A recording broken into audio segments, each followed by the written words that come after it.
Hey, Daryl here, and this is my daily devotional. Confession. Confession is the acknowledgement of guilt. Now, when we confess, we aren't telling God something He doesn't know. He already knows the sin. When we confess, we are just agreeing with God, acknowledging to God the sin. I'm convinced the church takes confession much too lightly. I'm convinced that we are flippant when it comes to confession. I'm sorry. Lord, I'm sorry. No biggie. I'm sorry. Ezra has returned to Jerusalem.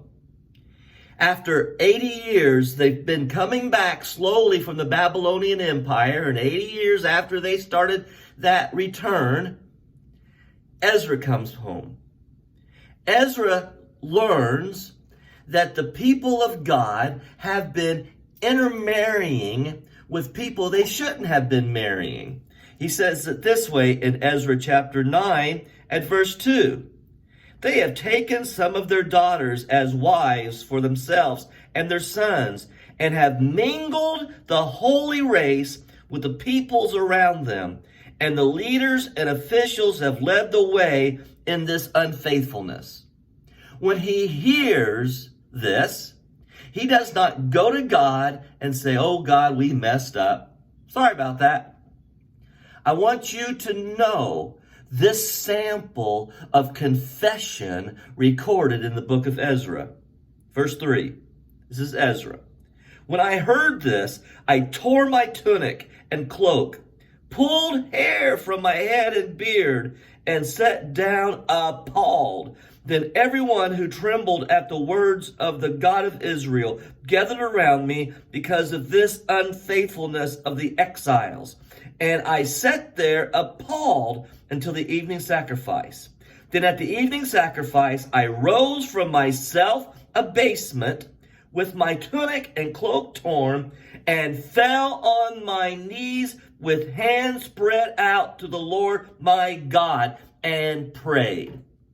Man, when's the last time you saw anybody so grief-stricken by their sin that they literally ripped their clothes, they were in self-abasement, and fell on their knees with their hands spread out? I've never seen it. Oh, I've seen times when people have come to the altar, and I've even witnessed those who needed that box of Kleenex that sits on that front pew. But I've not seen that much here lately. I mean, just seriously, just to be honest. But it goes on. This is his prayer. Consider Ezra's prayer.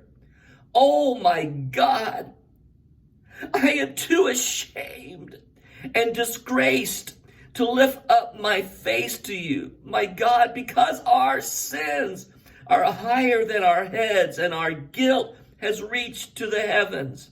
From the days of our forefathers until now, our guilt has been great. Because of sin, we and our kings and our priests have been subjected to the sword and captivity, to pillage and humiliate at the hand of the foreign kings. He's saying, it's because of our sin.